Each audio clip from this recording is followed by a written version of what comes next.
अस्सलाम वालेकुम। और जनाब, आज सुबह जब मैं उठा, मैंने नाश्ता करके अपना फेसबुक पेज खोला तो ख़बर सामने आई कि कराची में वाटर टैंकर ने एक तालिब इल्म जो कि अपने घर से रवाना हुआ था 4 के चौरंगी के करीब, उसको कुचल के जो है शहीद कर दिया।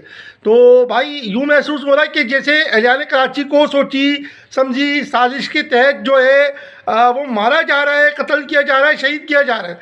तो ये अब मैं अहलियान कराची की बात कर रहा हूँ, मैं यहाँ पे किसी मखसूस कौमियत की बात नहीं कर रहा, वरना एतराज़ आता है कि आप जो एक मखसूस तबके को हिट कर रहे हैं। भाई अहलियान कराची में पठान भी है, सिंधी भी है, महाजिर भी है, बलोची भी है, सब शामिल है। हम बहैसियत कौम पाकिस्तानी है।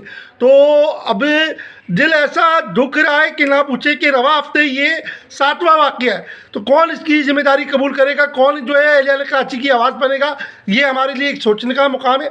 और सोचे इस पर, और कराची वालों जाग जाओ। मैंने पिछली वीडियो में भी यही कहा है, वरना ये जुल्म तुम्हारे ऊपर होता रहेगा। सही ना। अब लोगों ने मुश्तइल होकर वाटर टैंकर को आग लगा दी।